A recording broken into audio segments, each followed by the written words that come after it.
No, you don't.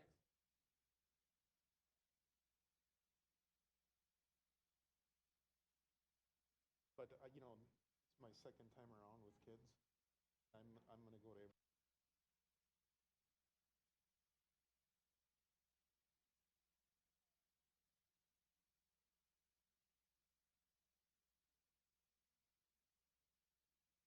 I think crazy.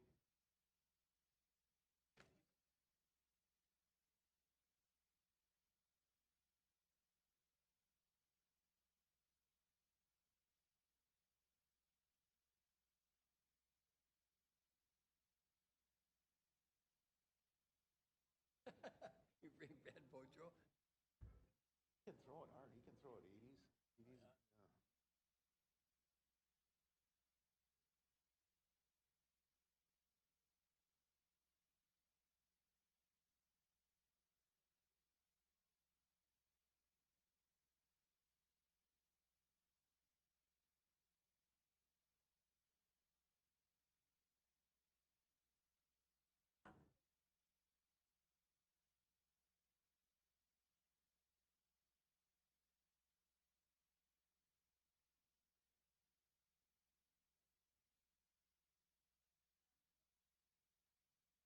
Probably having the best season he's had.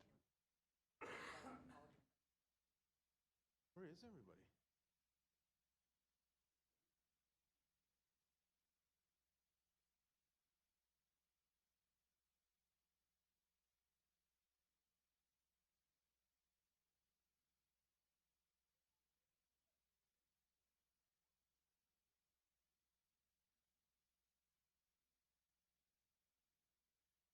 On Tuesday.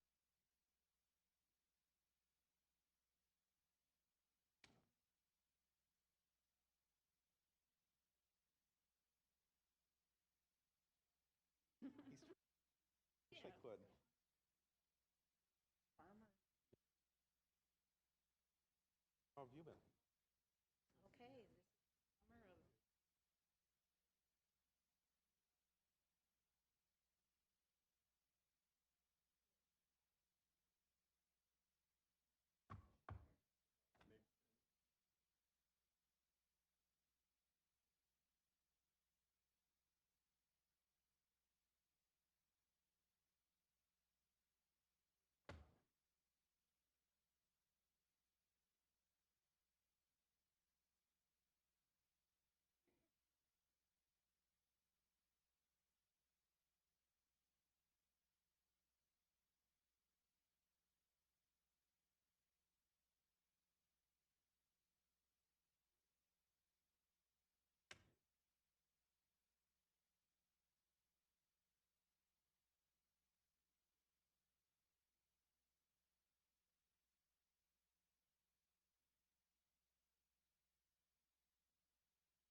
Deb, how are you? Good. I got to see met some folks that next to.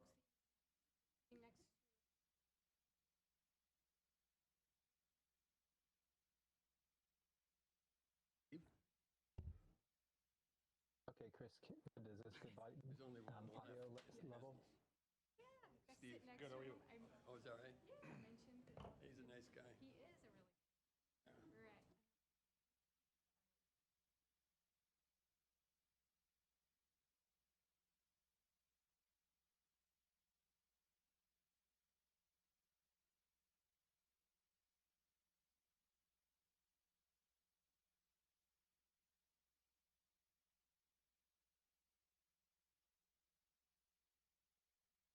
All right, Was that's on, better then.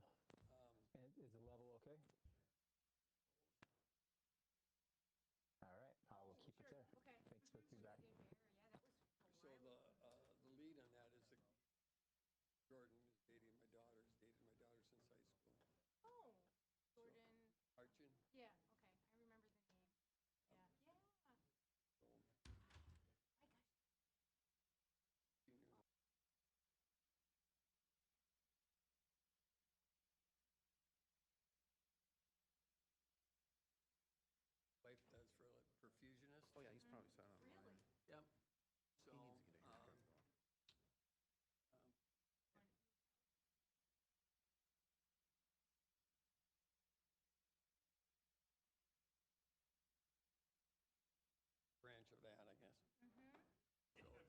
It's a 2-year program. 1 year you spend a lot of time. Don't worry, I'm emotionally stable.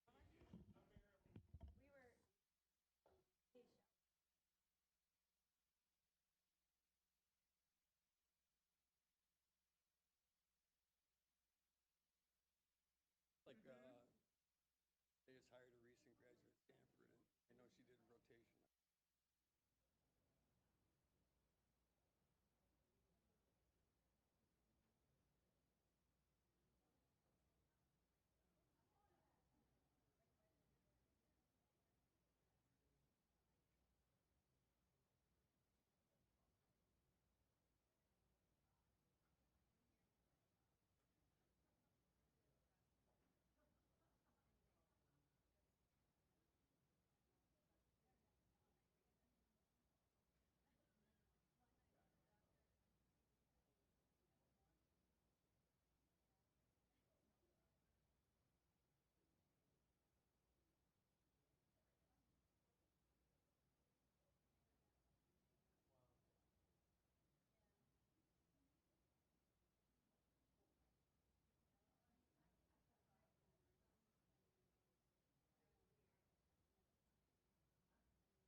Christina, are you good?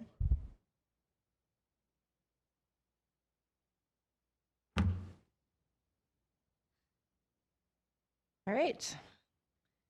It is June 28th, 2021, 5:32 p.m., and I am going to call our meeting to order. Moorhead City Council welcomes public input on issues listed on the agenda or of general community interest, time and council permitting. Speakers are limited to 3 minutes each. There are 3 opportunities to address council: public hearings, agenda items, and non-agenda items. If you cannot attend in person, there are 2 options to participate. Number 1, send comments to be read during the agenda item, or number 2, call 218-299-5001. Comments will be taken by staff, or you may be connected virtually through our WebEx account. For more information, please visit our council meetings page on cityofmoorhead.com. With that, could I get a roll call, please? Shelley Dahlquist. Here. Matthew Gilbertson. Here. Laura Kroon. Here. Heather Niesmeyer. Here. Deb White. Here. Larry Seljevold. Here. Chuck Hendrickson. Here. Steve Lindas.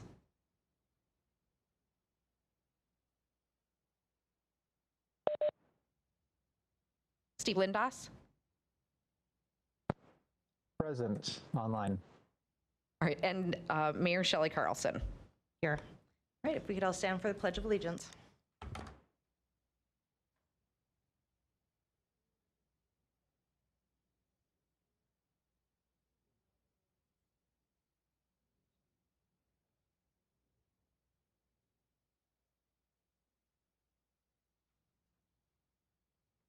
All right, do we have any agenda amendments? There are no amendments, Mayor. Thank you. All right, moving on to the consent agenda. Well, are we going to need to take number 18 off? Yes, please. Okay, so could I get a motion to approve the consent agenda with number 18 being taken off? Niesmeyer move the consent agenda with 18 removed. Second, Deb White. Any discussion? Okay, all in favor signify by saying aye. Aye. Aye. Any opposed? Same sign. Motion passes. Still learning how to do that kind of motion. All right, moving on to number 5, recognitions and presentations. And I will turn that over to Bill Bartholomew with Moorhead Cruise Night. Feel free to come to the podium. Thank you, Mayor. I'm the one that started, so if you're mad at me, don't get mad. I'm the one that started the Moorhead Cruise Night down on Center Avenue. We've had it twice so far. We've averaged over 300 cars and over 2,000 people. So I also gave you flyers for the upcoming event this Thursday. If you notice, Fix It Forward, Auto Care is on there.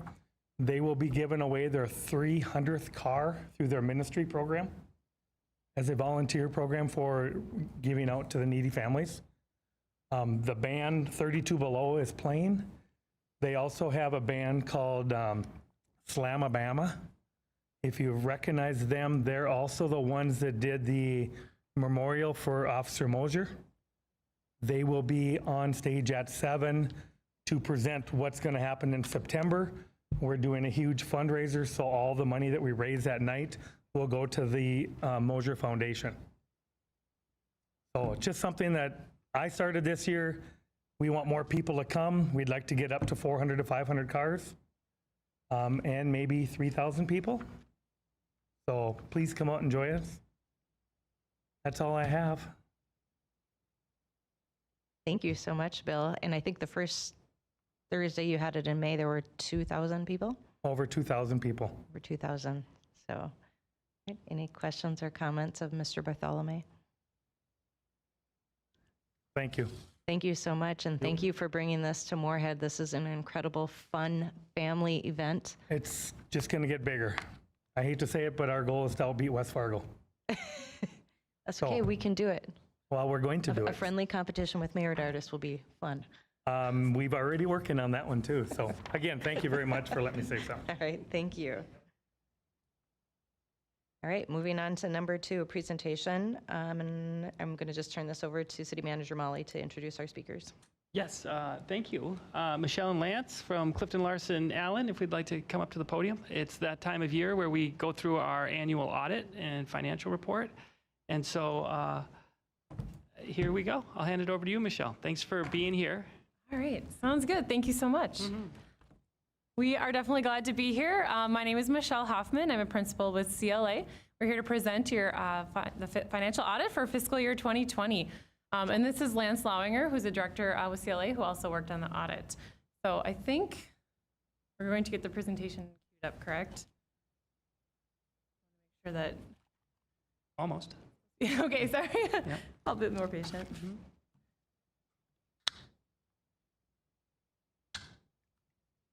All right, so hopefully my clicker here will work as well. Michelle, the presentation is also in the packets. Yep, just so you know okay, that. yep. Okay. So I think everyone should have a packet. We did bring a couple printed copies if anyone still wants to grab one. But also should be up on the screen with you there.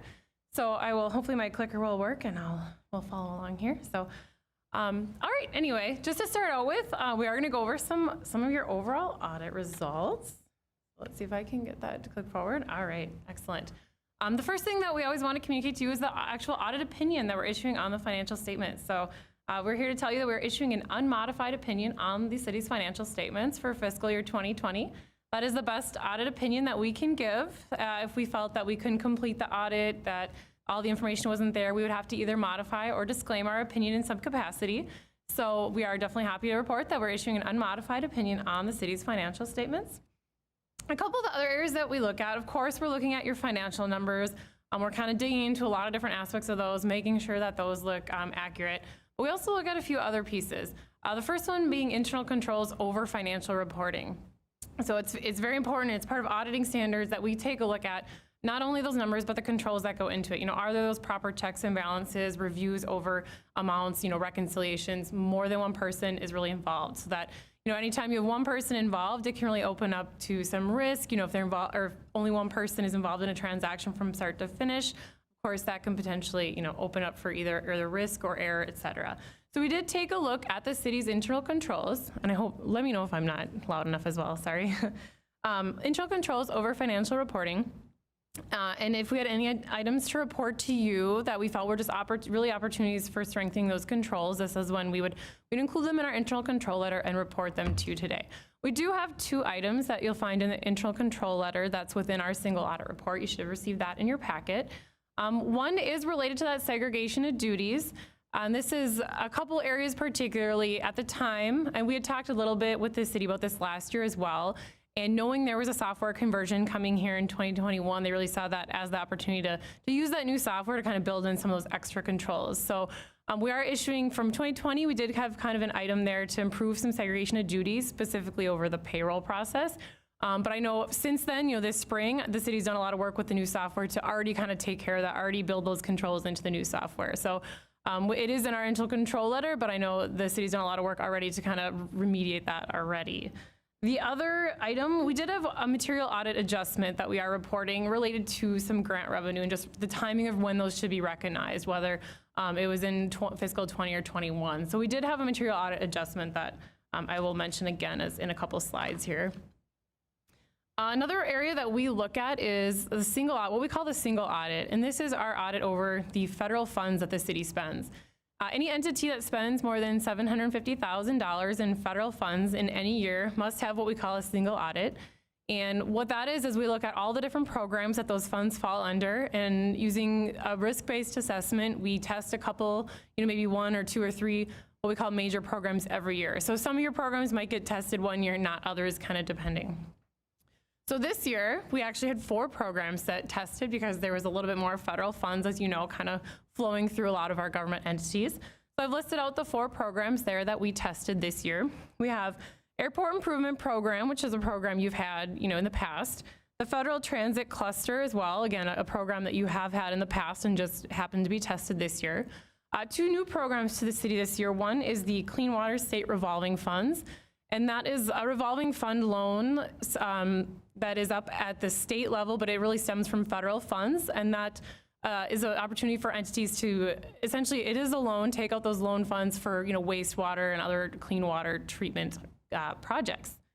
The 4th one, which is the first one, of course, listed here, is our Coronavirus Relief Fund, and that was part of the CARES Act from spring of 2020, the first real big round of the federal funding that a lot of our local governments received to aid in additional costs related to the pandemic and provide some funds to potentially, put out into the economy to small businesses, things like that. So we had 4 major programs that we tested for federal compliance.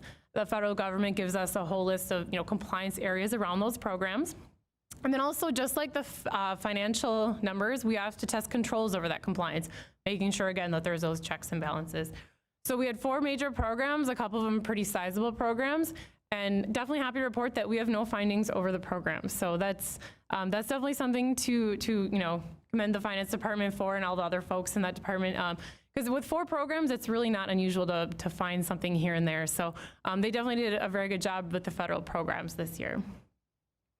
Another area that we, oops, I think I missed, sorry, slide. Going the slides forward, so, oops. I want to make sure they covered, okay, yep. So we covered our internal controls over our federal programs, and those all looked very good. So moving on to, whoops, go back again. There we go. Some required communications. Us as auditors do have to communicate some items to you as City Council, and some of these are also included in our government's letter that you should have received in your packet. One thing that we would always communicate to you is if there were any new accounting policies or standards that were implemented in 2020. GASB 84, fiduciary activities. GASB is the Government Accounting Standards Board, and that's really the governing body that we are answering to, and that kind of governs, how we do our municipal accounting. There was a new accounting standard, fiduciary activities, but really no real impact on your financial statements. So you won't see anything that looks different than last year. And the financial statements do, of course, have some estimates in there, and we just want to remind you of that there are some items in there, some numbers that are inherently based on estimates. Some of those long-term liabilities regarding, pensions and other types of liabilities like that, capital assets, certainly none of us know for sure how long they're going to last. We estimate how long those useful lives are. And if we had any difficulties performing the audit, we would also be communicating that to you, and definitely happy to report that there were none. And then as far as a couple other things we would communicate with regard to misstatements, I alluded to one of these earlier. If we had any uncorrected misstatements, we would notify you of those. And there's a small one here that was not corrected. It's not material to any of the opinion units, just related to recording some utility payables in a couple of the funds. So a couple small items that we discussed with management and we both agreed are not quite material, just noting there that those were not adjusted. And then the corrected misstatements I mentioned earlier. There were 2 items just related to grant funds, and it's really more just the timing of when the revenue should have been recognized versus deferred to a different year. And also, we would, if we had any disagreements at all with management, we would also communicate that to you as well as the City Council, but there were none. So now we're going to some actual financial results, and Lance is going to start out with a couple slides for you. Michelle.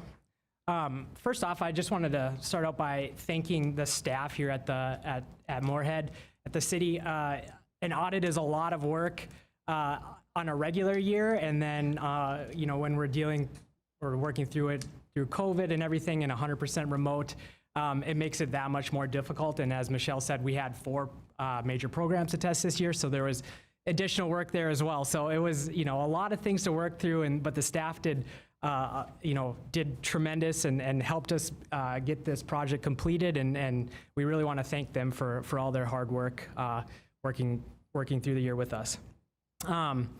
I want to start off by talking about some financial results here, and this first slide is looking specifically at the general fund. It's the main operating fund for the city.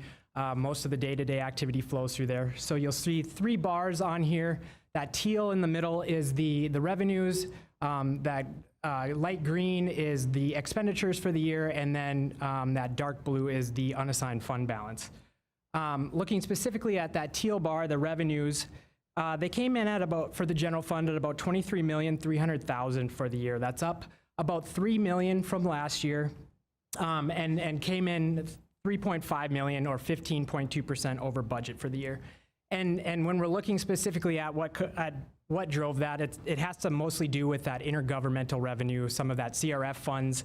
There was about $3.2 million in that came in this year, and then there was also a $2 million disparity credit as well. So that's really what's driving that, the revenues to be over the budget.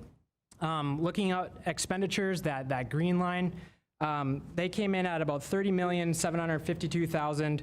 That's up about $3.4 million for the year, and a lot of that additional spending is just due to that CARES Act and funding those additional expenditures that came about for that. And then when we're looking at the unassigned fund balance, that unassigned fund balance is the piece that liquid piece of the fund balance. It's available to cover any of your day-to-day activities. It's not set aside for any other purpose or anything like that. So we like to look at that as in comparison to the expenditures for the year. The unassigned fund balance for the general fund at the end of the year came in at $16.8 million, and that made up, as you can see, 55% of the expenditures. We compare it to expenditures, and that's what that red line is doing, and it's basically telling us how much of the year's expenditures would that unassigned fund balance be able to cover, in a worst case scenario, something like that. So, and we'll take another look at that here in that next slide. And this is looking at that unassigned fund balance as compared to expenditures over the last 5 years. It's taking into or factoring in how many months of expenditures would it be able to cover, and I believe it's at about 6.6 for the year, 6.6 months. And that's, just at 55%, that's just right under, the city's policy of being 60% of the expenditures, so really close. This next slide, we're looking at just the general fund revenues over the last 5 years, and it's broken out by the various categories. Your 2 largest pieces are going to be that intergovernmental revenue, that big section right there in the middle, and then your tax revenue. Tax revenues came in at about $5.4 million for the year. That's up about $1 million from last year. And then again, that intergovernmental revenue is the biggest piece there. Came in at about $14.8 million for the year, and again, a large portion of that is just due to those additional CRF funds and that disparity credit. As you can see, the other pieces remain fairly consistent for the year. There's slight decreases when you're looking at charges for services and license and permits, and those are going to be the ones that are mostly affected by COVID, so that'll cause those to decrease. This next slide is the general fund revenues broken out by the various functions, the administration, police, fire, community service, engineering, and public works. And again, the general fund overall came in at, expenditures came in at $30,752,000 for the year. The two biggest pieces are going to be, as you can see, that administration, you'll see a big jump this year, and that's where most of that spending came for those CRF funds. And then your police and fire are typically your two largest expenditures, categories for the year. And generally what we're looking at here is just, are things remaining consistent, from year to year? And outside of that administration fund where there was additional funds being spent, very, very consistent and uniform in the growth across all the different categories. Next, I'm going to hand it back over to Michelle to finish up. Thank you. A few more slides left. So this next slide here is showing, we have a couple of slides now showing your enterprise funds. The city has several enterprise funds. We're not going to go over all of them. Some of them are a little bit smaller, considered non-major, but we did want to highlight the three main ones. The first one here is the Moorhead Public Service Commission, and of course this is the electric and water activity. And this entity actually, of course, it is a separate entity that rolls into the city's financial statements, so it does actually receive a separate audit. We include the numbers, we kind of combine them into the financial statements, but it's not overall part of our audit. But we just wanted to include it here as it's a fund that is presented in the city CAFR. So you can see here we have just a couple, 5-year trend analysis looking at revenues, expenditures, and operating income. So it's operating revenues and operating expenditures. And very consistent with the prior year. Overall, there wasn't a whole lot of change in usage and demand. But so overall, pretty consistent. You can see it was a very solid year. There's positive operating income, which is always good to see, and we don't always see in enterprise funds and utility funds. So positive operating income for MPS for the year. We'll move it ahead a slide. Looking at our wastewater treatment fund now. Again, we have our 5-year trends looking at our operating revenue, operating expenses, and then operating income. And operating revenue and operating expenses both increased slightly from 2019. There was about between a 3% and 5% increase in usage, depending on the specific category. We have, usage revenues broken down into about 3 main categories as far as the type of customer. About a 3 to 5% increase in usage for the wastewater fund. And rates had a very slight increase as well. But then expenditures on the flip side also increased. So overall, very positive. Operating income stayed very similar to the prior year. And again, with some of these enterprise funds, we don't always see a positive operating income as there's other income and expenses that are non-operating to arrive at your kind of ending net position. So those funds are generating positive operating income that they're self-sustaining themselves is definitely very positive results. And kind of a similar story with the stormwater fund. All right, we'll advance the slide. Very similar results to last year, also generating positive operating income, steadily kind of increasing the net position just a little bit. There wasn't any increase in rates really in the stormwater fund, and a very slight increase in usage. So it was essentially the demand and rates stayed very similar to the prior year and kind of generated a very similar type of result. All right, a couple last slides I just wanted to highlight. This first one notes here that the financial statements and required OSA reporting forms we always make sure we work with the finance team to make sure that those are submitted to the state auditor by June 30th. Actually, Wednesday is the deadline, so those will certainly make sure that they get submitted. And I should point out, in the next slide here talks about the annual comprehensive financial report submitted to GFOA as the Government Finance Officers Association, and that is a national governing body.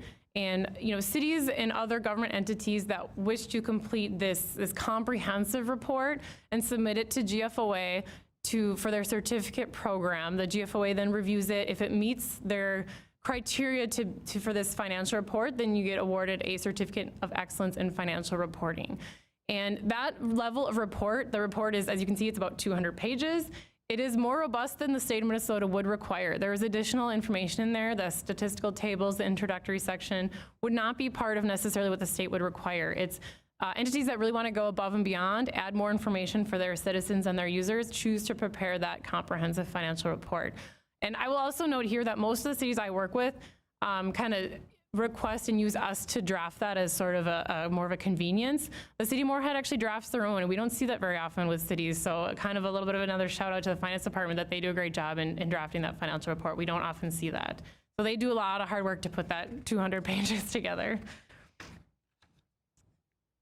All Right, and there are last couple slides here. Emerging issues. There's another GASB standard coming down the pipeline that really is going to actually might take a lot of kind of extra work and assessment by our local governments. And this is GASB 87. It's related to leases. And it really changes how leases are to be recorded. And in the past, a lease was either a capital lease or an operating lease, depending on if it met a couple criteria. If it was capital, it got put on your books as an asset and a long-term liability. If it was operating, it was kind of treated more on the cash basis. It got expensed when you made the payments. This is really changing how we look at leases. It's saying anything that's greater than a year as far as the term of a lease is considered capital.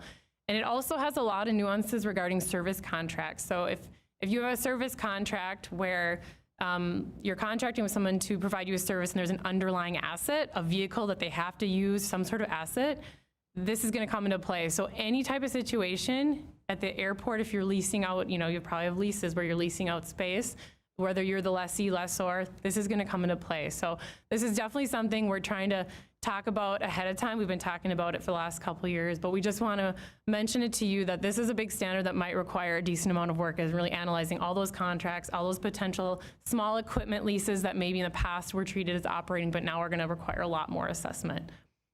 So just wanted to mention that. It is not effective until fiscal 2022. So, not even this fiscal year, but next year, but just due to the fact that it might add a lot of work, we are wanting to make sure we communicate it early. And then the last big piece is some more federal funding. I'm sure a lot of people have heard that there's another big wave of federal funding coming out of the ARP Act, the American Rescue Plan Act, which was passed in early 2021. Funds are allocated to states. Under the CARES Act, most of the funds went to the state, then the state allocated them out to cities and local governments. And under this act, there are some metro area cities that are going to be direct recipients. So it won't pass through the state, they'll go direct to the city. City of Moorhead is going to be a metro city that's receiving direct funds and is slotted to receive $7.1 million in federal funds under the ARP Act. And what can those funds be used for? Very similar to the CARES Act. In that, it's a lot of the similar items as far as there's local, economy, like small business type grants and loans. Certainly any costs the city incurs to further address the pandemic. The biggest one that really we're still trying to actually figure out with the federal government, because they're still going back and forth, is this one for the first time can be used to sort of supplement and replace lost revenue. The CARES Act was very clear in that those funds could not be used for that at a local government. If there was any lost revenue, that was not what it was meant to be for. These actually do create a provision that you can use it for lost revenue, though they've come out with some guidance now saying they've identified utility funds particularly as something they don't consider being would be applicable to this. They say that doesn't count. It needs to be an activity that really supports general government activities. Utility funds are meant to be more self-supporting. They probably weren't impacted a whole lot. So we know specifically utility funds will not be, as far as lost revenue, utility funds do not count for this, but it's kind of unclear as far as what does and what doesn't. So this is kind of an evolving, they're releasing guidance all the time, and we'll certainly keep working with the Finance Department and management on any new updates we get. But that's the biggest change, I would say, between the CARES Act and the ARP funds as far as what they can be used for. So definitely a lot of federal funding, and there's a couple years to use these. It's not as short of a time span either as the original CARES Act fund, so that's also something worth noting. All right, so that is about all we had to go over today. Does anyone have any questions or anything we talked about or anything you saw in the financial statements? Thank you, Michelle, and thank you, Lance. Councilmember Hendrickson, you had a question. Thank you, Madam Mayor. I had a question about the leases. Why are they cracking down on the classification? Do you know the reasoning behind that? Because that seems to me it's going to be an awful lot of work. Oh, I know, it definitely is. FASB, which is the Financial Accounting Standards Board, which governs, you'd have nonprofits and actually for-profits under that too, also recently came out with a kind of a similar revamping of their leases. So I think all the kind of powers that be with accounting decided they wanted to relook at leases for some reason. And they're very similar as far as some of the changes they made and, all the different reasons why, but they just felt like that there were other activity and leases that they felt needed to be basically brought onto the financial statements that weren't. They wanted to bring some of these to light, some of these commitments and some of these underlying assets that entities could take credit for. So that's kind of the short answer. And I know, like I said, the FASB board also made a pretty sweeping lease change. Theirs was implemented a couple years ago. This one was actually supposed to be implemented for fiscal 20, but got delayed because of the pandemic. So, you know, beyond that, they kind of felt like there was some activity there that people weren't, that they wanted to bring onto the financial statements more is kind of I think the biggest reason. It just, yeah, it seems like it's going to hurt small towns. So yeah, I mean, you're going to end up with a liability and an asset. So the idea is hopefully that the actual activity on the financials doesn't impact the financials much, but it's more the legwork of getting there is to do all the upfront work, yes. Because I think the biggest nuance there, again, is those service contracts where if you hire, let's say a school district hires someone to do bus services, and you're thinking, well, they're just providing us services. But there's buses that they have to use. There's an underlying asset, and that falls under this standard.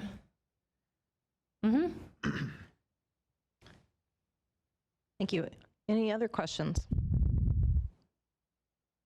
Councilmember Ledess, I don't see you on my screen. I don't know if you had a question or not, but I just want to make sure you have the opportunity.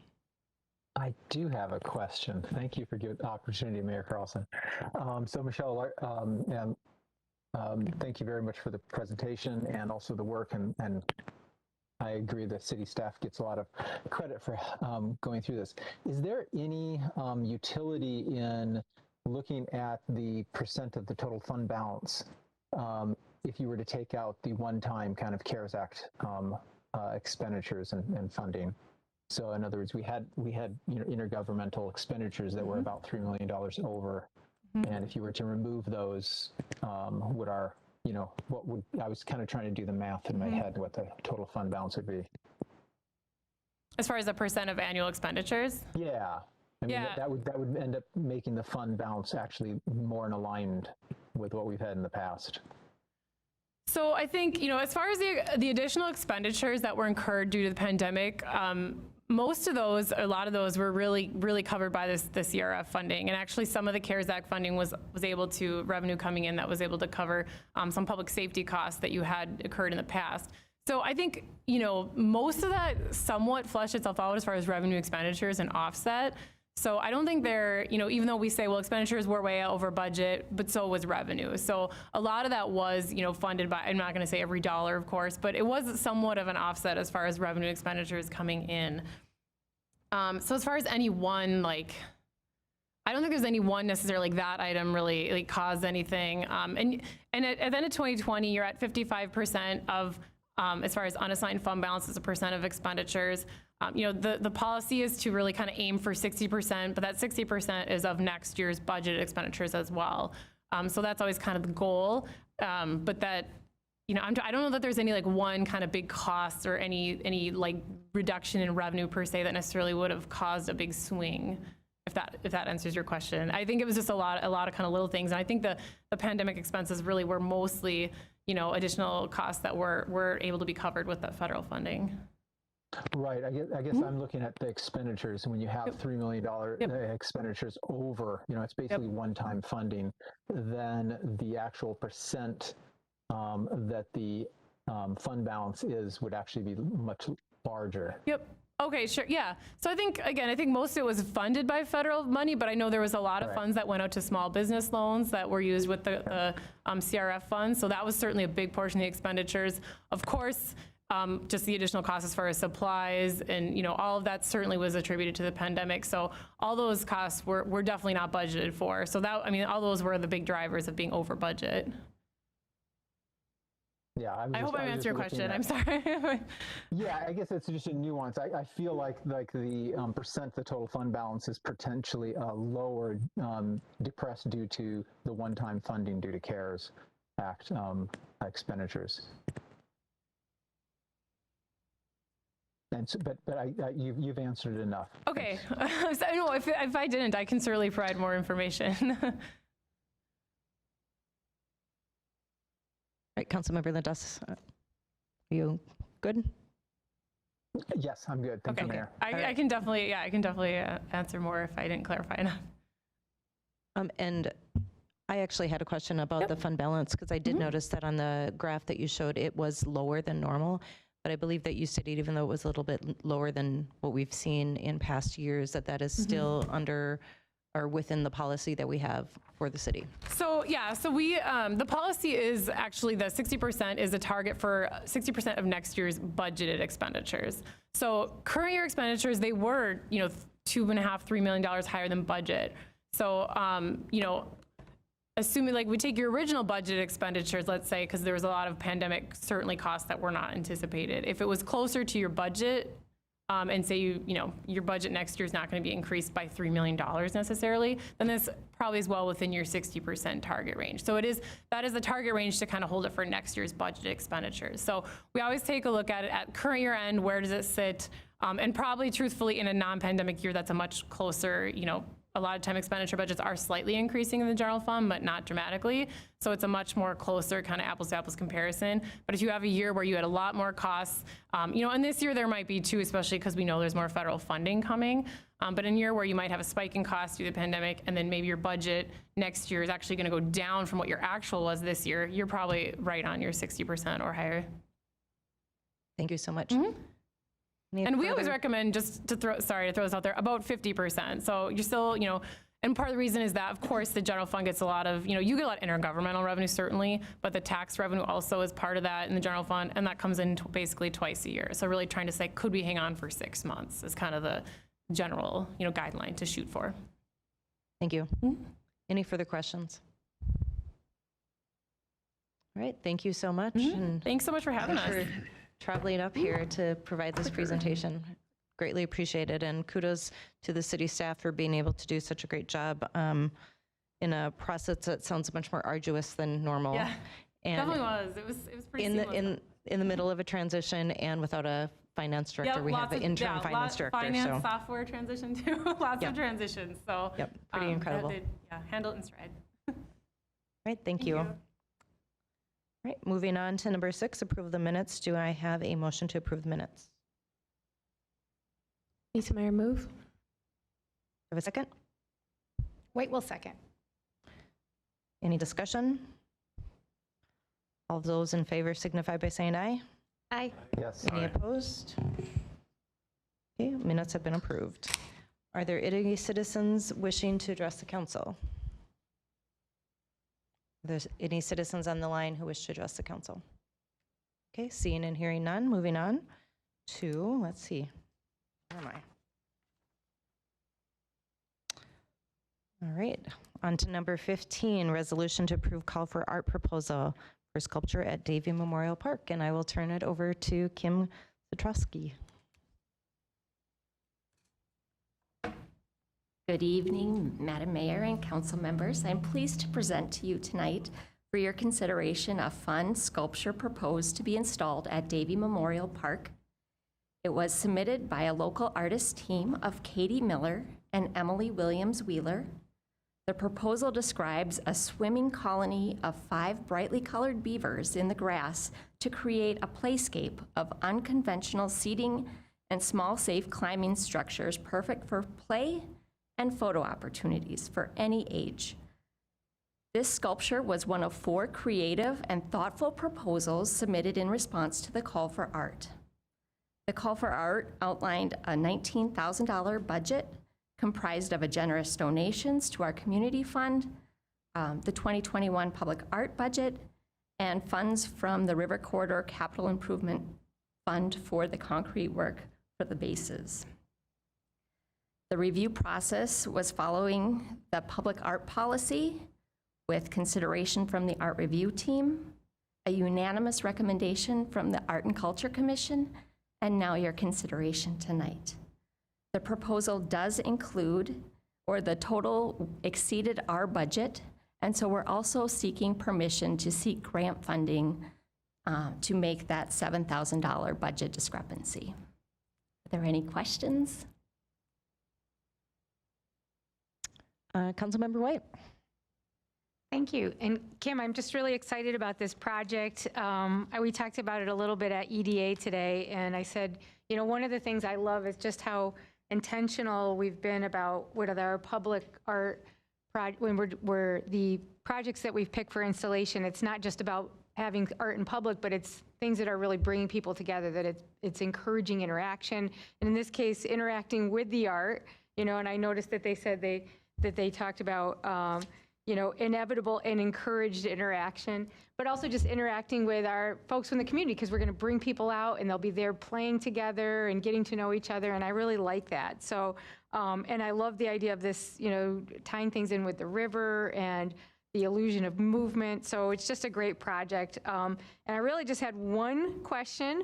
I wanted to know, I think you had some folks from Public Works that were on there, and I wanted to know, they covered stuff in terms of the durability. My one worry was lawn maintenance around it, because it's going to be in the grass, right?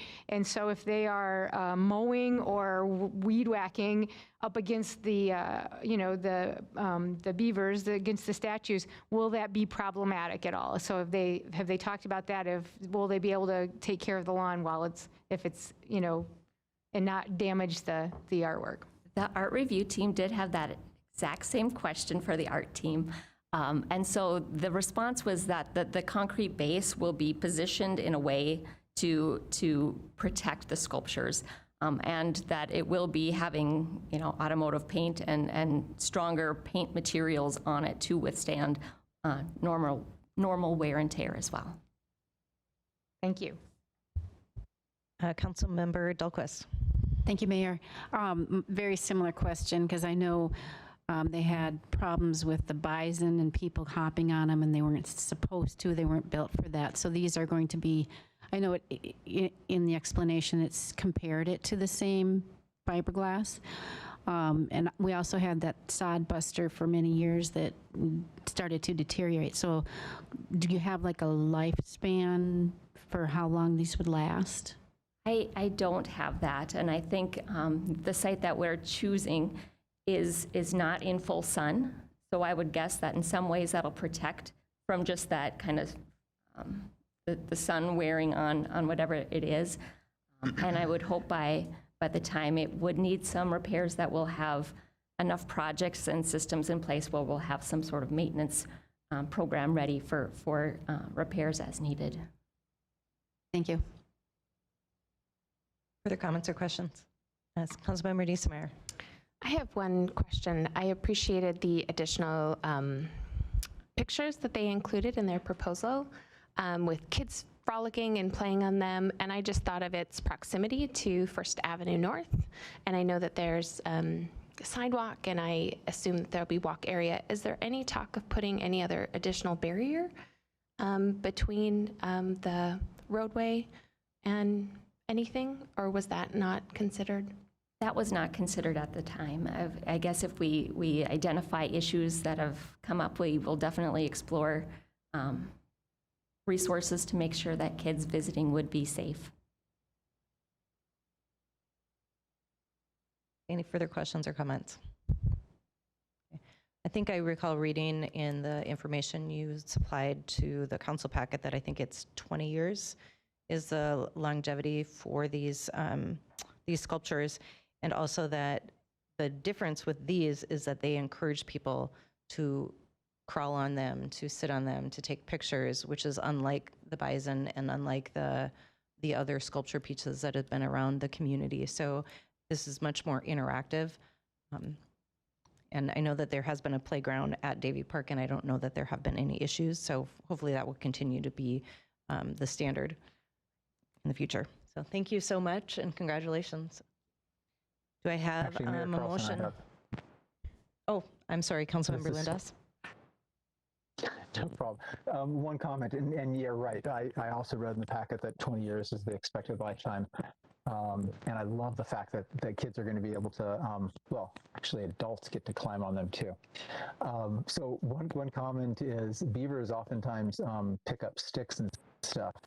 I thought maybe there might be an opportunity to have a couple large logs placed there also for kids to clamber on. So there might be an opportunity. And that's more of just a comment. You don't have to say anything. And so I'll just make a motion to approve. All right, I have a motion. Do I have a second? Second. Seconded by Niesemeyer. Any further discussion? All right, all in favor, please signify by saying aye. Aye. Aye. Any Aye. opposed? All right, the motion carries. Thank you, Ms. Citrowski. All right, moving on to number 16, Minnesota Legislative Update. And we'll just turn this over to Ms. Bodie.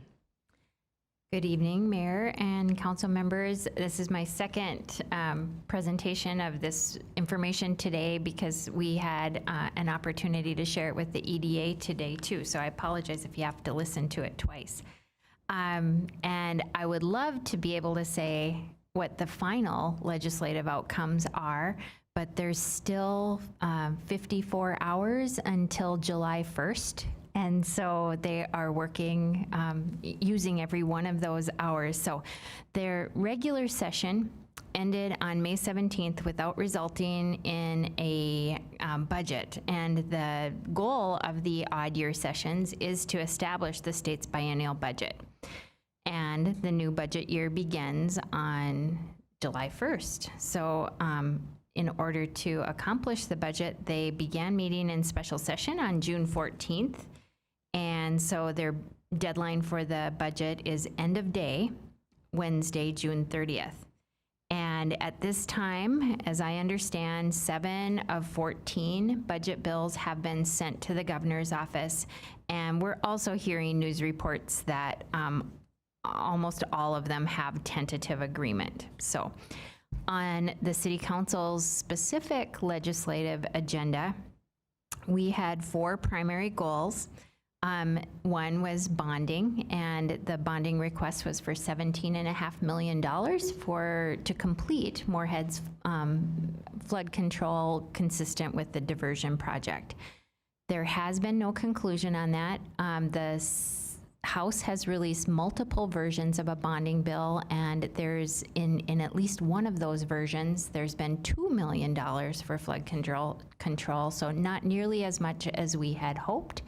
But as you'll note in the update to the dashboard, which should be at each of your stations, and I put a few more copies in the back, we have submitted in preparation for the 2022 legislative session, since we don't know the outcome of 21, we have put in the full request again for bonding through the Minnesota management and budget process. So no conclusion on that. We remain hopeful that we'll get something.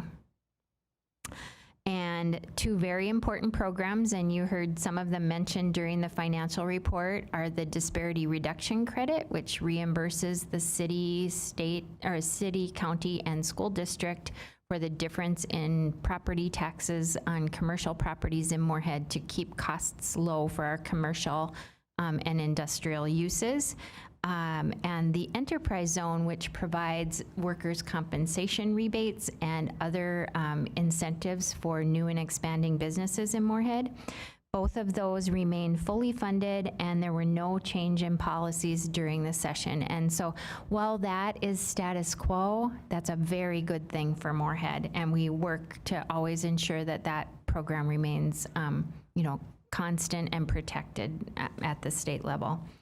We had 2 policy requests. One was for a change to allow us to have a frost footing depth equal to Fargo and also West Fargo. And that would be changing the frost depth from 60 inches, which is the northern half of the state, and the lower half of the state is 48 inches, and our request is to be just like Fargo and right in between, so 54 inches. And that language was included in the Senate version of the Jobs and Labor Bill. It was not included in the House version. And so while Senator Eakin is on the conference committee that's been working on that, he is indicating that it will not be included in the final bill. So we made it a long ways on that one, but we have not yet reached the finish line on it. A technical advisory committee has been established by the Department of Labor and Industry, and our primary testifiers on the bill are Jack Nyberg, our building official, and Don Dabbert Jr., who is of Dabbert Custom Homes, who is a builder that builds in both Moorhead and Fargo, both Minnesota and North Dakota, and a member of the Home Builders Association. And both of those gentlemen are included in this technical advisory group. So while it's not the quick and immediate solution that we were looking for, the issue, the the work continues to achieve a similar result. So we'll update you when we know more on that one. And last, but maybe most importantly, is the request for a local option sales tax authority. And it appears that, and that project that we submitted was the Regional Public Library and Community Center. And it definitely appears that this, that approval will be granted at $31.59 million over up to 22 years. And that, presuming the tax bill passes, that authority is in the final version of the bill. And so that will not commit the city council to requesting voter approval, but that will be the next step. And Mayor Carlson has indicated that one of her next steps will be to establish a committee to work on the vision for the project and possibly bring that project to the voters in November of 22 so that they can decide on that project. So a lot of work to do once we get the legislative approval, but the request for a sales tax in 2020 was not acted on, and so this is our second year making this request. So we're excited that we might actually have that opportunity this year. So that's a brief update, and we can, we'll know more in a couple of days, I think. And we'll final out our dashboard and send you an update. And if there's, we'll certainly share the final conclusions of the 2021 session. So with that, if you have any questions, I'd be happy to attempt to answer them. And if not, thank you very much. We thank the EDA thoroughly today because I want to thank our legislative team that works on this. It's not just me.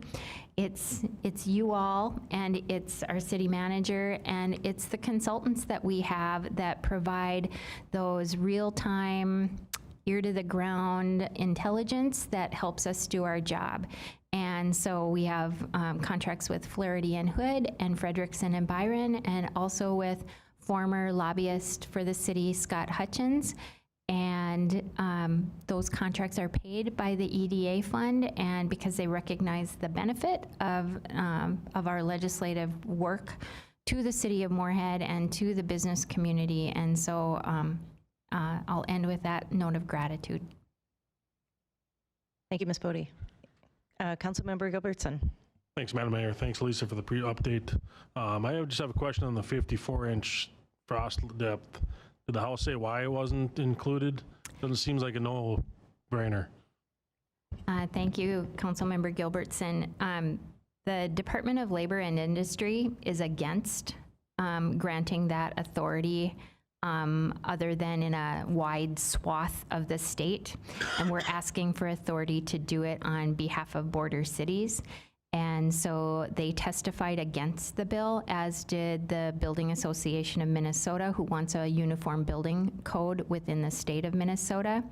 We countered that argument, saying that we need uniformity in our metro area, and the cost of the increased footing depth for our bi-level homes and our slab-on-grade homes is an extra $3,000 per home. And that's a measure of affordability. Those are the most affordable housing types that we can get. So it's a no-brainer to us who live and work in the metro area and want that uniformity. We know that our geography is similar to Fargo's. We know that our soils and our climate are the same as Fargo's. So it's not as easy as we had hoped, but I think the House came down on the side of labor and industry in this, and that's my commentary. Sure, appreciate that. So, but the state, you said the state wants uniformity, which they already don't have, right? 60 inches in the north and 48 in the south? That was one of Senator Eakin's arguments as well. Split in the middle, 54, right?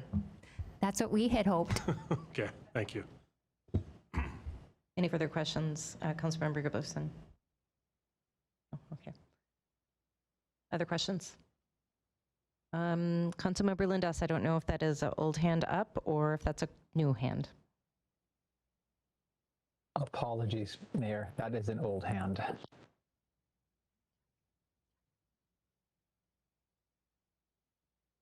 Councilmember Hendrickson, did you have a question?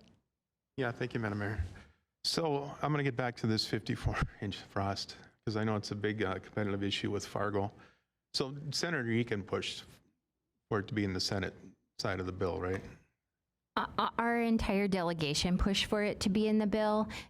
There was, I would say generally speaking, that it was better received by the committee in the House.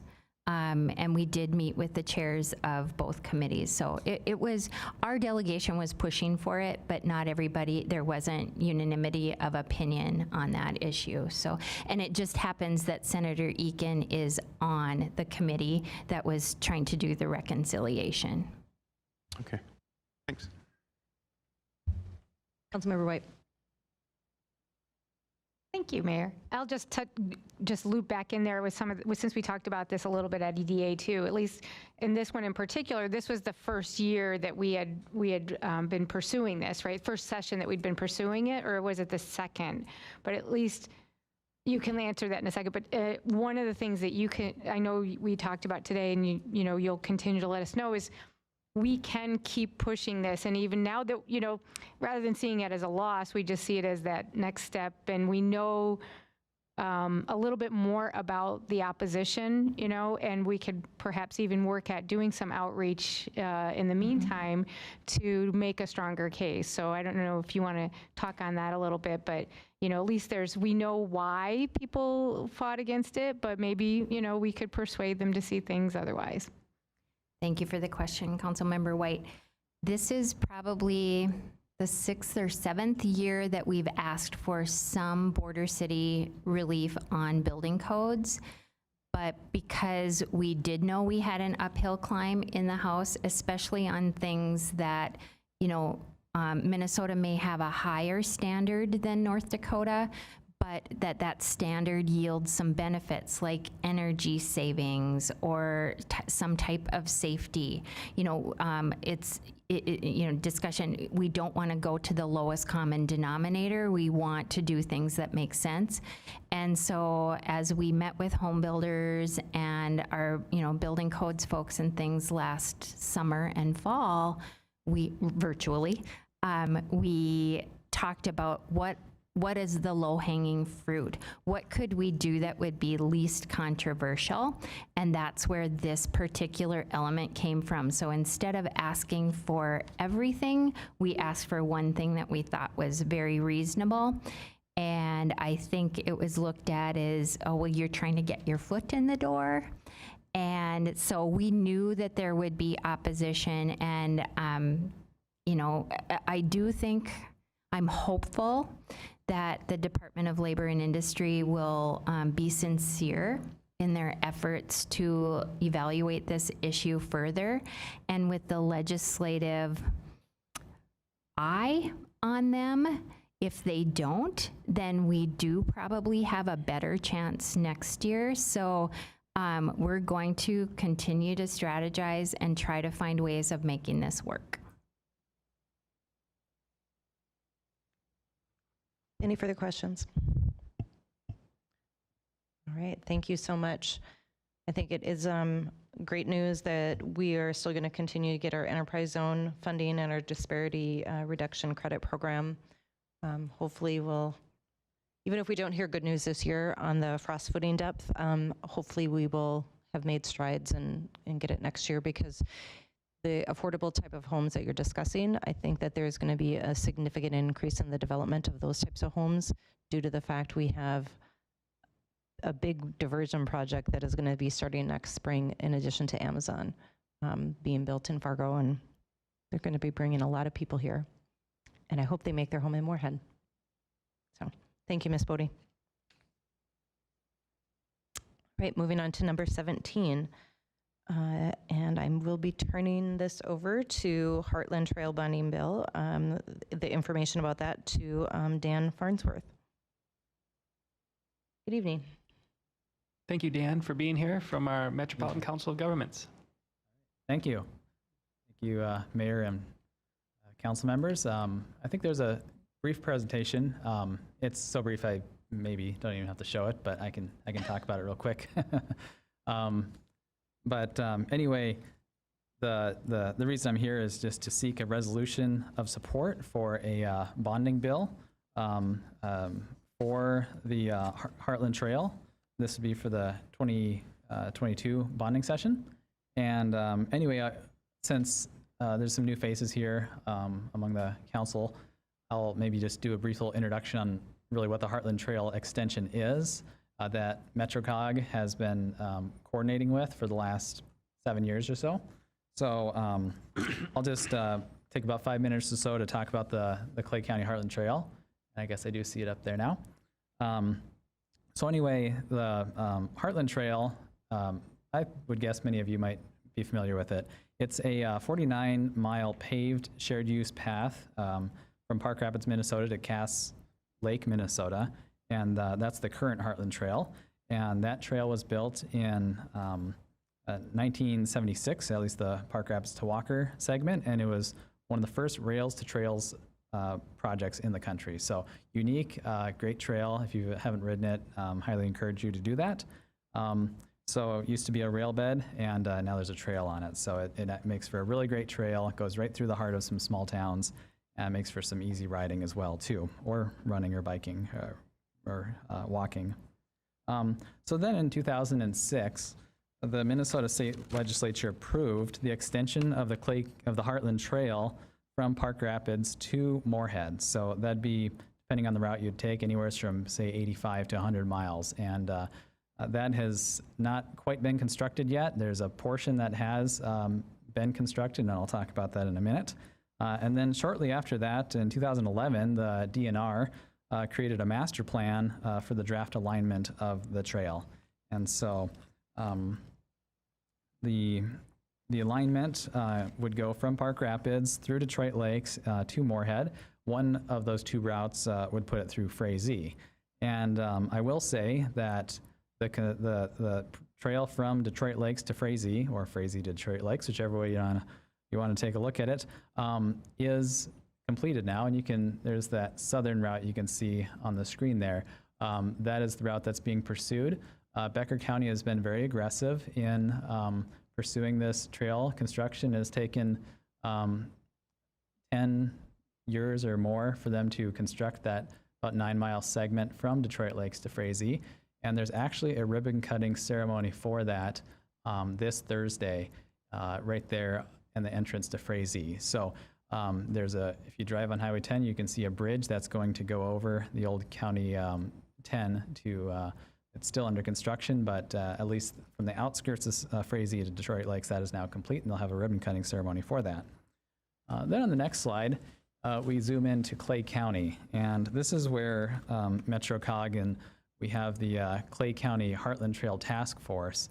And maybe I should just back up a second, and for any who don't know who MetroCog is, we're the Fargo-Moorhead Metro Council of Governments, and I am transportation planner with them, and I'm also wear several hats, and one of them is the chair of the Clay County Heartland Trail Task Force. And so this task force was formed in 2014, and we've been meeting since then. We have not been meeting like we should be, I should say, unfortunately, due to the pandemic. And so there hasn't been a whole lot of progress done in that part, I will say and admit. But anyway, here's the alignment that the Clay County Heartland Trail Task Force has taken a look at. And you can see that it is slightly subject to change depending on what we might encounter as we look further into it. But it will go through start in Moorhead. Right now it's looking at Centennial Park, perhaps M.B. Johnson Park, in North Moorhead, through Dilworth, and then through Glendon. Buffalo River State Park and the adjacent Science Center is a key part that we want to connect to, and then through Holly and beyond. So that'd be about 37 miles through the county. And just some items that have been completed thus far. You can see on the next slide there, like I mentioned, there is a task force that was formed in 2014 with a lot of stakeholders along that route. We had a series of public input meetings in 2015. There was that alignment that you saw. In the city of Holly, there's a traffic signal that was installed several years ago, and that signal has a crossing for the Heartland Trail. That was accommodated for when they put that in. We had some meeting with landowners and developers along the way. And then also the city of Glendon redid their north-south road there. I believe it's Park Avenue. And that roadway there has a shared use path on the one side, and that's part of the Heartland Trail, proposed Heartland Trail as well. And that was just constructed last year and the year before. So with that, we have been pursuing efforts with the Minnesota legislature in collaboration with the other segments of the Heartland Trail, say Detroit Lakes to Frazee, and also in Hubbard County. And so in 2014, 2017, 2020, there was all bonding bills there, which had the Heartland Trail in it, and they passed, not at the amounts that we were hoping for. And unfortunately, the Clay County portion of the Heartland Trail did not get any funding during those times. It went to the Becker County portions of the trail. Also in 2018, there was a bonding bill passed, but no Heartland Trail element in that one. There was a Heartland Trail element, but didn't get passed. So anyway, those are our efforts thus far, and we really hope that we can see some funding in the near future to help pursue this trail.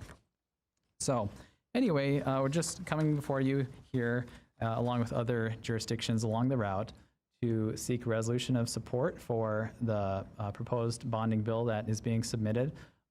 It's being mostly organized by the folks in Becker County, but we are very much a part of this too. And we would love to see funding received for this. And so you can see it's $2.2 million with $500,000 going toward to finish up from the outskirts of Frazee into Frazee, $75,000 for preliminary engineering, final design, land acquisition, and initial construction from Moorhead to Hawley. The same amount would also go toward the same efforts from Park Rapids to Osage, and then $200,000 for preliminary engineering, design, and alignment selection in the remainder of the Heartland Trail extension. So with that, I'd be happy to answer any questions, and like I said, we kindly ask for resolution of support for this bonding bill. Thank you. Are there any questions? City Manager Molly. Thank you so much, Dan. I can't help but take a little victory lap. So right after graduate school, I went and I had applied to be a city administrator in Park Rapids. They didn't want me for that, but they said, if you'd like to hang out and be the director of our Chamber of Commerce and Visitors Bureau, you're welcome. So I did, and that would have been about 1989. And right around that, we worked on the Heartland Trail, and it was just such an amazing treasure. And we ended up putting this 100-mile loop together where you could ride and race, and all kinds of just wonderful things have just grown out of it. So to be still connected with this project is really pretty special. I kind of feel a little bit of a lucky charm when it comes to the Heartland Trail. And we've been talking with the Rotary Club, who's considering, working. There are so many opportunities for Moorhead to be known as a trailhead, whether it be our river trails or this Heartland Trail or the other things. So this is a really neat opportunity as we talk about healthy, active, outdoor living. Very fun. I myself have ridden on that Heartland Trail and am very appreciative of the multiple different stops that you can take on it. Any questions or comments? Councilmember White. Thanks. Dan, thanks so much for coming, and it's great to get an update, and I think I'm also a huge proponent of it, and it's exciting to think about how this will link up with our ever-expanding trail system that we have here within the city limits. And I just wanted to follow up with you on a couple of small things. I think the only difference in this request and the previous one, because I think the last request that we had for the bond with the last session's bonding bill was the first time they'd included Clay County in it, but it was just for development. So now we're actually including land acquisition and not just the design and engineering aspects of it, and possibly some construction. But of course, chances are we're not going to get all of the requests. And so if you want to talk on that a little bit, so they can sort of, if they do allocate some, they can figure out which ones they want, or was that something that, we would have an amount, but we would then probably prioritize the projects that are the components that are already in progress, and our part would probably be a lower priority at this point, right? Yes, that seems to be the case. There is a bit of a pecking order the way it's written there. I will say that the Clay County portion has raised up in that pecking order. So we are second on the list, I guess you can say. So of 2.2 million, you have 500,000 going toward the Becker County area there. Anything remaining, I guess, well, we would kind of be in that pecking order. Now, as far as those 4 different parts of it, so preliminary engineering, design, let's see here, land acquisition and construction. We consulted with the DNR and with the folks in Becker County, and they said, it doesn't hurt to put that in there, because just in the event that, say, you do end up doing some land acquisition or construction, you can't have it, you can't do that unless it's in the bonding bill. So that's why we have that in there. We do feel like it'd be most likely that it'd be the design part that would be used, and possibly land acquisition and possibly some initial construction if we can do that. And I'll just say, I think, because I think I worked with our city manager on the last one. I know we wrote, at least, I don't know if we voted on a resolution, but I know we submitted a letter of support, and I would certainly, I would support us voting on a resolution of support. Okay. Yeah, I believe there was a resolution of support from all jurisdictions, Moorhead, Dilworth, Clay County, Hawley, and Glendon last 2 years ago. Councilmember Selgerveld. Thank you, Dan, for this presentation, and I hope we do it, because when you show the map of the Minnesota trails, I've ridden many of them, and it's a good deal. But this is, I'm going to sidetrack a little bit for the city of Moorhead, is that, we have a bike path along 34th Street, and if they're going to end in MB Johnson or Centennial, if you're going to end a ride, you'd like to eat and, rehydrate. So that bike path would be a great place to enter the restaurants of that area. But along Main Avenue, there is a bike path that kind of goes by Runnings and so on. That needs work. And it would be, but it's a great complement to this, because you're either going to begin or end, and you have to eat and you have to hydrate, and you need to get to some restaurants. It'd be a nice thing to look forward to. I hope this goes through. It'd be great. Any other comments or questions? Thank you so much, Dan. Appreciate the presentation. Thank you for your time. So do I have a motion for the resolution on 17A? So moved. Deb White. Second, Niesemeyer. Any further discussion? All those in favor signify by saying aye. Aye. Aye. Any Yes. opposed? All right, motion passes. Congratulations. Got the resolution. Number 18 had been taken off because we were not quite sure if Michelle and Lance were actually going to be here in time to make the presentation for the finance report. Considering that they were, and we had already removed it, we do have 18 as a resolution to receive the CAFR. Is there a motion to approve or a motion to receive the City of Moorhead 2020 Comprehensive Annual Financial Report? So moved, Chuck. Linda so moves. Or I'll second. Did you get that, Christina? Okay. All right, I have a motion and a second. Any further discussion? All in favor signify by saying aye. Aye. Aye. Any opposed? Same sign. All right, moving on to number 20. And this is a resolution to approve legal services agreement with Onstead Twitchell. And I will turn this over to City Manager Molly. Mayor, so John Shockley here, I know he likes attention, appreciate it, has been the city's lead attorney for over 20 years and has served Moorhead well. And I'll just say simply that John's record is commendable, and we're grateful for his support and his participation in the city's achievements over the years. And so, last year, we're looping back, the city council created a city attorney work group to kind of test the market a little bit and consider creating an in-house attorney office. The work group was then put together. It consisted of then Mayor Judd, now Mayor Carlson, and council member Deb White. And so, also as part of the group was myself, HR director, Amy Sedegren, and then John was available to help advise, totally supportive throughout this whole process. And thank you for that, John. After 2 reviews, one in the fall and one this past spring, summer, the work group is recommending that the City Council continue its longstanding relationship with John Shockley and the Onstead Twitchell firm due to the dynamic ability of the team, the historic context that's so valuable to the city of Moorhead. So with that, we are recommending extending the legal services agreement with John Shockley and the Onstead Twitchell firm. Thank you, City Manager Molly. Yes, it was quite the arduous process, and actually quite disappointing that there were not really a lot of individuals out there that really met the qualifications that we were seeking. I'm not sure, Councilmember White, if you had anything else to add, because you were part of that work group. Okay, all right. Any questions or comments?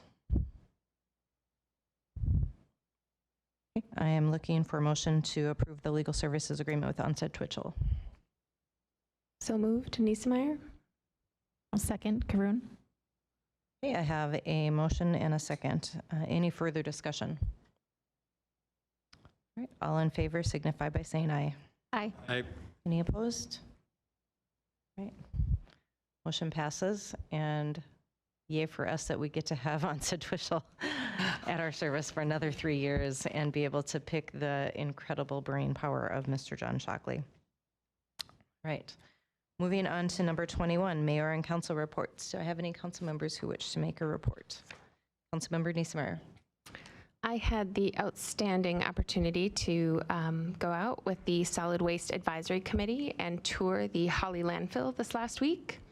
And it was a wonderful chance to have a meeting with a group of outstanding representatives from the committee and the county and the city, and tour an outstanding facility. And I want to just encourage members of our city to go out and take a tour and use the facility and see what it's all about.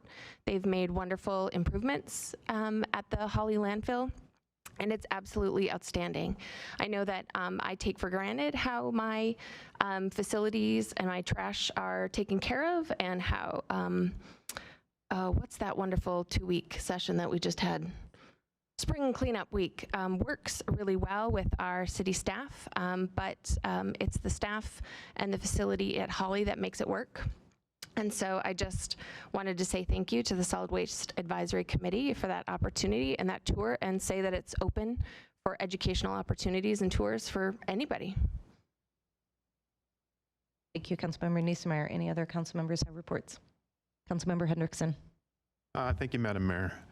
I don't know if Laura, you can help me out. I don't know if it was a week ago or 2 weeks ago, but MPS and the council liaisons gathered, and I think Travis formed a committee to explore the possibility if charitable donations are a viable option, if our ratepayers want to help out people who are struggling to pay their utility bills. And the program would be administered by a third party.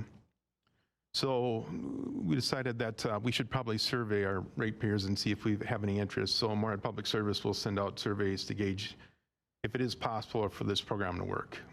So, and I think that was about a week and a half ago. I don't know, weeks are running into each other, I'm sorry. And then this morning I attended the Soul Solutions Recovery Center breakfast, and it's an outpatient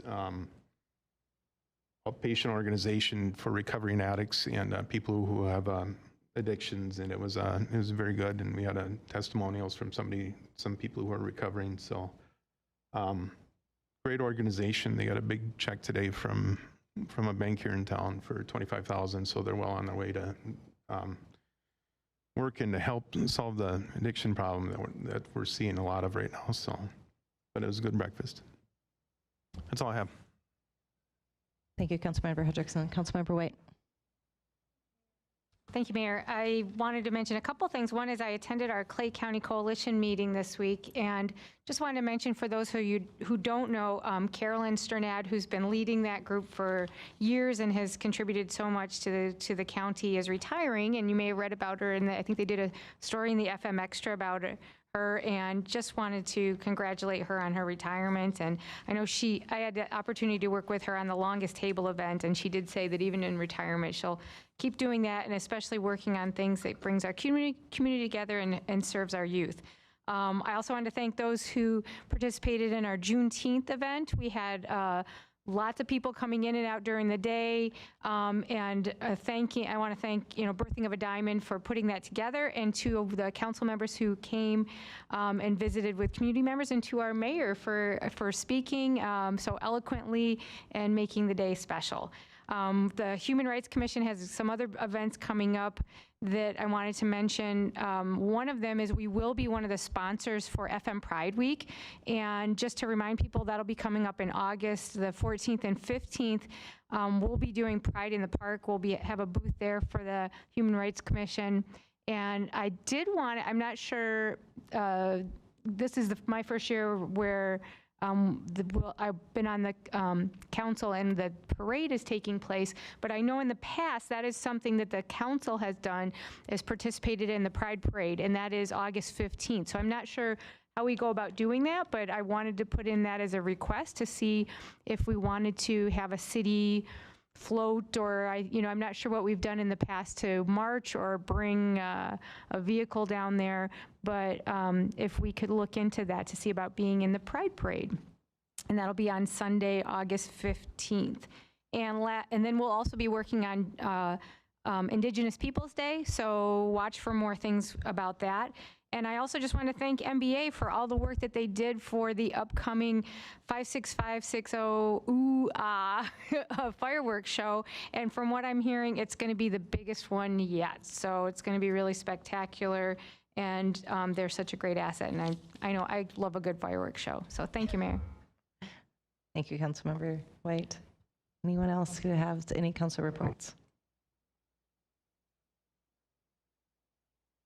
Okay, I do have a few updates. Just wanted to thank Sally Jacobson, who's the executive director of the Red River Valley Zoo, who provided me with a personal tour of the Red River Zoo and really helped to illuminate this regional destination, and congratulate her on the fact that they are getting bison and the incredible work that they do in making sure that all of the animals that are at our zoo here are ones that would survive in our climate, regardless of if they were in the zoo or not, and then putting different animals in together so we can truly see them as they would live in their natural habitat. A number of the animals that they have at the zoo are ones that are rescued and wouldn't necessarily survive on their own anyway, and I think that that's one thing to also be proud of. They have incredible partnerships with different community organizations that host events at the Red River Zoo. So if you haven't been out there yet this year, I encourage you to do so. I also have met with One Fargo director, Wes Filome. We had a really great conversation on just public safety within our community. He gave really good props out to and kudos to our Moorhead Police Department and the fact that they are working kind of hand in hand with him on doing work, and particularly out to Sergeant Chris Martin, who has established a really great relationship with Wes and continuing that dialogue and that conversation. I was also a guest of the Sanford Foundation Friends and Family event to honor the Roger Maris family, and they gave an award out to a cancer doctor who made some incredible discoveries and has been able to save a lot of children and adults too, with the, of course, this is where I wish that Councilmember Lindas would have been with me to really explain the intricacies that were involved in the discovery of this treatment for cancer. It was a very emotional night, very emotional. So thank you to Sanford for and allowing me to be part of that. another huge thing that happened with our diversion project, and this is, again, a shout out to the incredible brilliance of John Shockley, who is also the attorney for the diversion project. It was with his brain power that he determined a way to do a WIFIA loan and also a P3 project with the U.S. Army Corps of Engineers. And so on June 18th, which we determined, the mayors of Moorhead, Fargo, and West Fargo, we determined that Juneteenth because of the incredible work that he did. We did award the P3 project, which was a $1.14 million contract in 2021 dollars. And what this does, this would, with a traditional core build, this ends up saving us $300 million and also saves us 10 years of doing the work. Traditionally, these would be 16 years. This project will now get done in 6 years. And the WIFIA loan, that was a $569 million loan that will end up saving $480 million in savings. So it was truly a monumental day. And not to forget the landowners that have really sacrificed a lot to be able to have this permanent, reliable flood protection here in Fargo-Moorhead. But we are really looking to honor the taxpayers by looking at different ways that we can save time and save a significant amount of money. One other thing too with MPS that I wanted to mention, I saw this, that there is a scam going around, and I want Moorhead residents to be aware of this scam. Moorhead Public Services warning customers of a payment scam. They have been contacted by numerous customers who've received suspicious telephone calls from individuals or automated messages attempting to collect payment. MPS does use automated messages for collection process and contacts customers with past due balances by phone, but does not demand direct payment over the phone and does not use threatening tactics to obtain payment. So any call that is demanding direct payment over the phone and or using threatening tactics to obtain the payment is not a call from Moorhead Public Service. That calls a scam. Please do not provide any financial information. If you do receive a call claiming to be from Moorhead Public Service that seems suspicious, please do not provide that financial information. Hang up and call Moorhead Public Service at 218-477-8000 and hit option number 4. Again, 218-477-8000, option 4, to verify the status of your payment. So just wanted to notify the public of that. See. And the other thing is Cash Mob tomorrow, because our restaurants still need to recoup some of the losses that they experienced in 2020. So Cash Mob tomorrow is at the Frying Pan on Highway 10 in Moorhead. And they have great pie, as we all know. So please go there anytime between their hours, the hours that they're open tomorrow, or if you can't get there, maybe stop by and buy a gift certificate. Just give them a huge influx of cash and influx of love from Moorhead. And that is all I have. So turning it over to you, City Manager Molly. Thank you, Mayor. So our traffic engineer, Jonathan Adkins, and our public safety teams have been at work this spring, summer, upgrading our traffic light preemption equipment. So this is neat.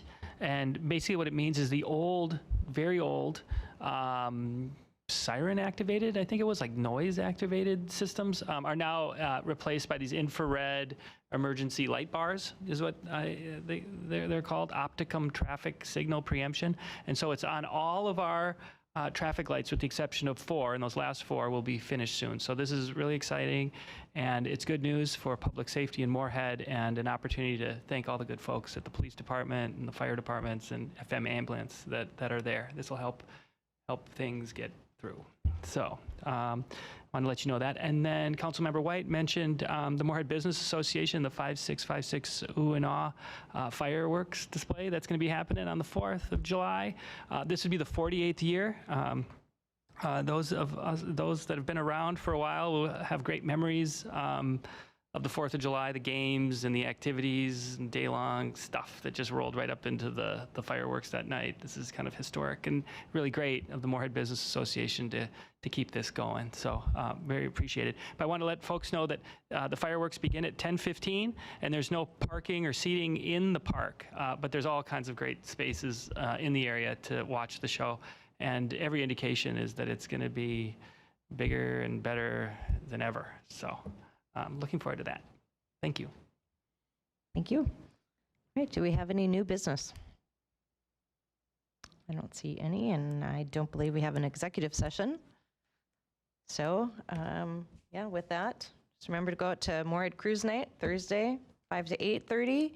And also, do we have any other citizens who wish to address the council? None? All right. Well, 6:59, meeting adjourned. Have a great night, Moorhead.